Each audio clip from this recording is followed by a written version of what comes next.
Saudi আরবের তেলবাহী জাহাজে সশস্ত্র গোষ্ঠী হুথিদের হামলার ঘটনায় এবার ইরানের বিরুদ্ধে হুঙ্কার ছুড়লেন মার্কিন প্রেসিডেন্ট ডোনাল্ড ট্রাম্প। হুথি বিদ্রোহীদের নতুন যে কোনো হামলার জন্য এবার সরাসরি ইরানকে দায়ী করার ঘোষণা দিয়েছেন মার্কিন প্রেসিডেন্ট। এদিকে ইরানের বিরুদ্ধে অব্যাহত মার্কিন হামলার জেরে বাবেল মানদেব প্রণালীতে কঠোর অবস্থান নেয়ার ঘোষণাও সম্প্রতি দিয়েছে হুথি বিদ্রোহীরা। সংঘাত কি তবে ক্রমেই আরও বিস্তৃত হচ্ছে? তাহলে কোন পরিণতির দিকে এগোচ্ছে মধ্যপ্রাচ্য পরিস্থিতি?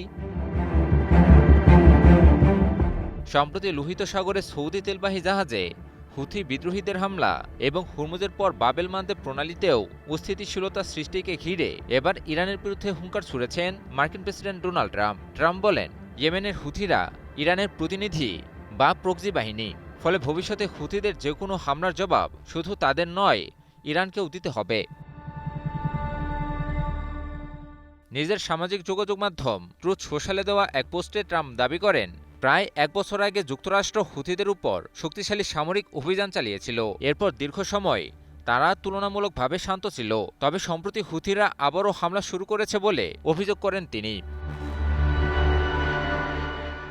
ট্রাম্পের দাবি, সর্বশেষ হুথিরা সৌদি আরবে দুটি জাহাজকে লক্ষ্য করে গুলি চালিয়েছে। এই ঘটনার পর তিনি স্পষ্ট করে বলেন, ভবিষ্যতে হুথিদের যে কোনো হামলাকে যুক্তরাষ্ট্র সরাসরি ইরানের কর্মকাণ্ড হিসেবেই বিবেচনা করবে। কাতার ভিত্তিক সংবাদ মাধ্যম আল জাজিরা এক প্রতিবেদনে এই খবরটি তুলে ধরেছে। মার্কিন প্রেসিডেন্ট আরও সতর্ক করে বলেন, যদি হুথিরা আবারও হামলা চালায় তাহলে ইরান এবং হুথি উভয়ের বিরুদ্ধেই কঠোর সামরিক ব্যবস্থা নেওয়া হবে। তার ভাষায়, এই হামলার জন্য তেহরানকে দায় এড়ানোর কোনো সুযোগ দেওয়া হবে না। ইয়েমেন অবস্থিত হুথি বিদ্রোহীদের বাবেল মানদেব প্রণালী এবং লোহিত সাগরে অস্থিতিশীলতা সৃষ্টি ইরানের এক ধরনের কৌশলগত চাপের অংশ। বিশ্বের মোট জ্বালানি সরবরাহের এক পঞ্চমাংশ সরবরাহকৃত জলপথ ইরানের নিয়ন্ত্রণে থাকার দরুন বিশ্বজুড়ে ইতোমধ্যেই জ্বালানি ও অর্থনৈতিক সংকট তীব্র আকার ধারণ করেছে।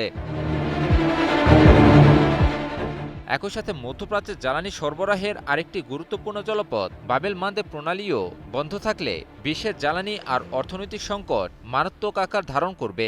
এতে করে যুদ্ধবন্ধে বৈশ্বিক চাপের মুখোমুখি হবে যুক্তরাষ্ট্র। আর সে কারণে বাবেল মানদেব প্রণালীর কাছেই অবস্থিত ইয়েমেনি হুথিদের কাজে লাগাচ্ছে ইরান। আর এতেই চটেছে মার্কিন যুক্তরাষ্ট্র, কারণ ইরানে হামলা করা ছাড়া যুক্তরাষ্ট্রের হাতে তেমন আর কোনো কার্ড নেই। আর এই হামলা যুক্তরাষ্ট্রের পক্ষে দীর্ঘদিন চালিয়ে যাওয়াও সম্ভব নয়। কিন্তু ইরানের হাতে অসংখ্য কার্ডও আছে। একই সাথে দীর্ঘদিন ধরে লড়াইও চালিয়ে যেতে পারবে দেশটি, যা ইরানের জন্য কৌশলগত সক্ষমতার দ্বার খুলে দিয়েছে।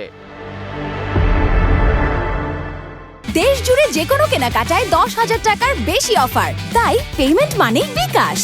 বিশ্লেষকদের মতে, হুথিদের প্রতিটি হামলার দায় সরাসরি ইরানের উপর চাপানোর যুক্তরাষ্ট্রের এই ঘোষণা মধ্যপ্রাচ্যের চলমান সংকটকে আরও জটিল করে তুলতে পারে। কারণ তখন ইরান ও হুথিরাও যে এমনি এমনি বসে থাকবে না।